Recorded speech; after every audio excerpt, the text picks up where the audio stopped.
There were two men who brought in a young boy, dragging into the courthouse. So Umar ibn Khattab radiallahu anhu, he asks him, what is this? What is going on? Why are you dragging him into the courthouse? They say, this boy, he killed our father. Umar ibn Khattab, he asks him, did you really kill their father? The boy says, yes, I did kill their father, but it was by accident. My camel, it used to tread on their property. So one day, their father took a rock and hit the camel in the eye. And I saw the camel suffering, and it made me furious and aggravated. So I took a rock and I threw it at the father. It hit him in the head and he died. So Umar ibn Khattab radiallahu anhu, he asks the two brothers, will you forgive this young boy for this accident? They say, no, we want qisas, we want retribution. So Umar ibn Khattab radiallahu anhu, he asks the young boy, do you have any last words, any last wishes, any last requests? And the young boy says, yes. My father passed away and I have a younger brother. And my father left some money behind for my younger brother.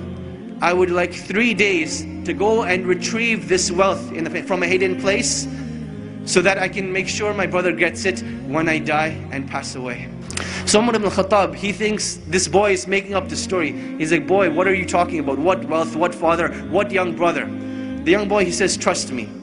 Umar ibn Khattab, he says, okay, I will trust you, but find a guarantor for you. Someone who will guarantee that you will come back.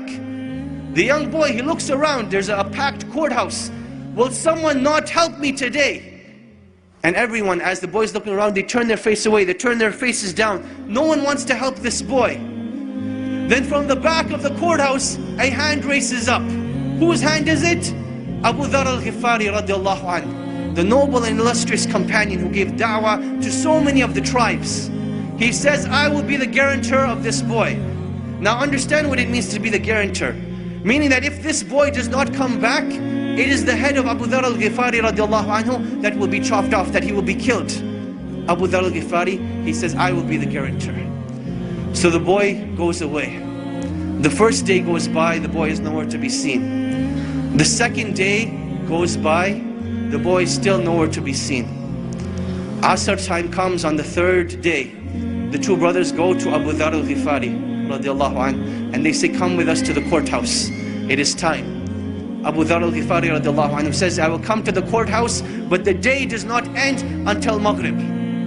So now Abu Dhar al-Ghifari is walking through Medina with these two brothers. They're going to the courthouse. And the people of Medina are following behind them, all getting to the courthouse to see what is going to happen. It is now the talk of the town. You can imagine, minutes are going by, the courthouse is filling up, the anxiety is building up.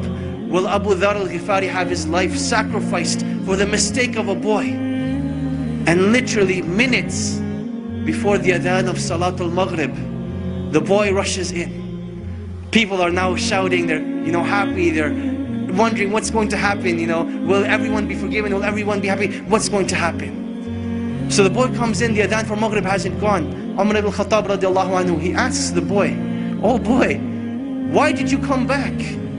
I did not send a spy behind you, I did not send anyone to follow you. What made you come back?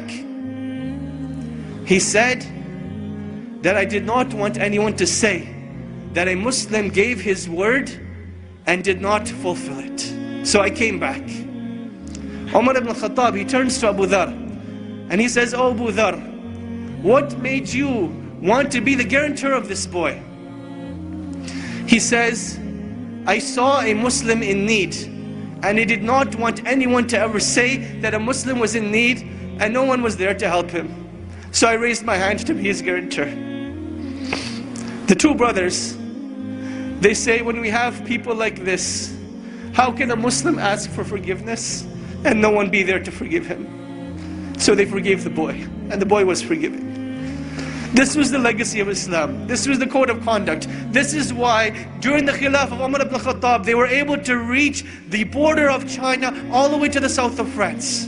Because they had strong relationships with Allah. They did things with ihsan, and they lived with the code of conduct of Islam. And this is when Allah subhanahu wa ta'ala will restore the izzah of this nation and will make us once again proud of the great legacies that have been left behind, in hopes that one day we will be called a great legacy.